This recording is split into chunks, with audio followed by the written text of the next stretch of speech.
नूप की उम्र 17 साल थी। वह पास के ही एक स्कूल में 12वीं जमात में पढ़ता था। एक दिन जब वह स्कूल से घर आया तो देखा कि उसकी मम्मी के साथ एक खूबसूरत औरत बैठी थी। वह औरत जवान थी और काफी पढ़ी लिखी भी लग रही थी। मम्मी ने अनूप को बताया कि वह औरत साथ वाले घर में अपने पति के साथ रहने आई है। बातों ही बातों में जब पता चला कि माया नाम की वह खूबसूरत पड़ोसन इंग्लिश में एमए है, तो अनूप की मम्मी ने बिना देर किए माया के यहाँ अनूप का ट्यूशन लगवा दिया। अनूप तो अपनी माया भाभी के पास पढ़ने के ख्याल से ही झूमने लगा था। अगले हफ्ते से अनूप का ट्यूशन शुरू हुआ तो वह पढ़ने से ज्यादा माया भाभी पर नजरें टिका कर रखता था। हैरत की बात तो यह थी कि माया भाभी उसे कभी इस बात के लिए टोकती नहीं थीं।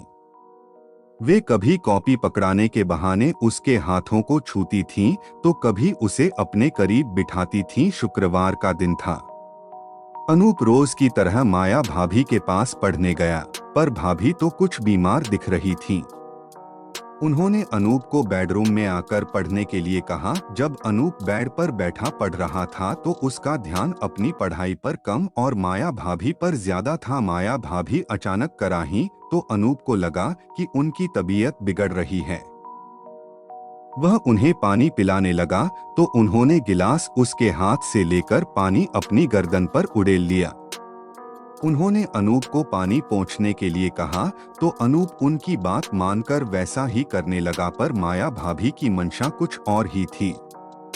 उन्होंने अनूप को अपनी तरफ खींचा और उसे चूम लिया। पहले अनूप थोड़ा सकपकाया, मगर खुद को दूर करने के बजाय उसने माया भाभी के वश में रहना ज्यादा अच्छा समझा।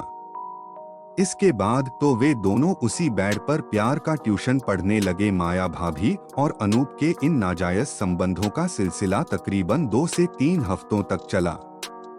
न किसी को शक हुआ, न उन्होंने किसी की परवाह ही की। लेकिन एक दिन जब माया भाभी के पति दिनेश ऑफिस से बिना बताए जल्दी घर लौटे और उन्होंने डोरबेल बजाने से बेहतर अपने पास रखी चाबी से दरवाजा खोला तो चौंक गए अनूप और अपनी पत्नी माया को बिस्तर पर देख दिनेश हैरान रह गए।